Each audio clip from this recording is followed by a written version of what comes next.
Then the Democratic senator from Illinois, Stephen A. Douglas, the man they called the Little Giant, changed everything. Until 1854, despite the fiery disagreements over slavery, there was still a fragile balance of power between North and South. But on January 23rd of that year, Douglas introduced the Kansas-Nebraska bill in Congress, based on what he called popular sovereignty. The bill would leave it to the people of the territories of Kansas and Nebraska to decide for themselves whether they wanted slavery. The South's peculiar institution now threatened to spread. With one stroke, Douglas had thrown the country into turmoil.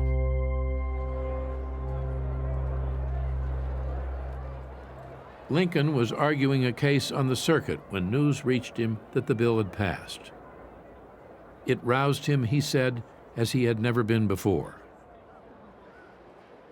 He believed that under the Constitution, no one had the right to interfere with slavery where it already existed.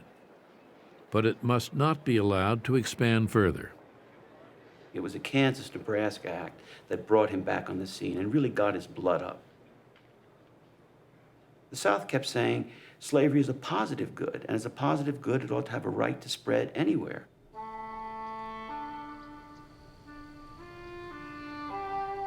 Lincoln was saying it's not a positive good. It's something that needs to be blocked up. It's something that needs to be stopped. He did not favor abolition. He did not call on the southern states to end slavery, but he said slavery was a morally reprehensible institution which we cannot endorse.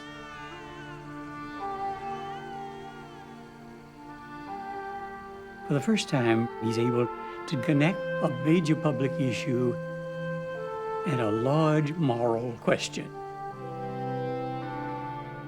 There's a new tone in his speeches. There is a tone of high moral outrage.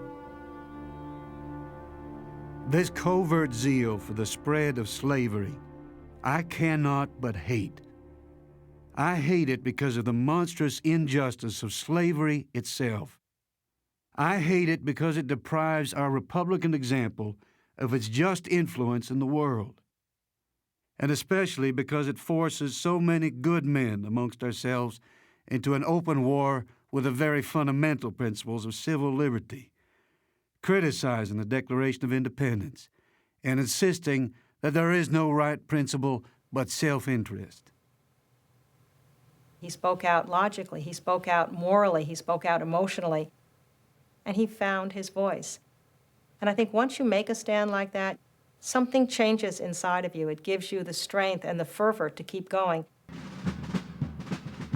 In 1855, Lincoln, now 46, ran for the Senate and lost. The following year, a new party was formed, the Republican Party, a party committed to stopping the expansion of slavery. Lincoln had to choose either the unproven Republicans or his own Whig Party, now split over slavery like the country itself. Lincoln faced a political dilemma. You can't do anything in American politics, he once said, unless you're a member of a political party. But what party was he going to be a member of? You can so easily cut off your political future if you join a party that's going to die within a year. If it didn't work, you would be lost. And yet, in the long run, the Republican Party was the only place that he felt he could go, and it represented principles that he favored. That summer, when the Republicans nominated the explorer John C. Fremont for president, the party had an energetic new member. Lincoln campaigned tirelessly for the Republican ticket, stumping the state, making over 50 speeches.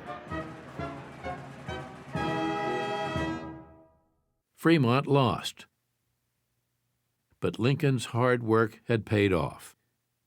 The former Whig had won a loyal following and made himself one of the most prominent Republicans in the state of Illinois.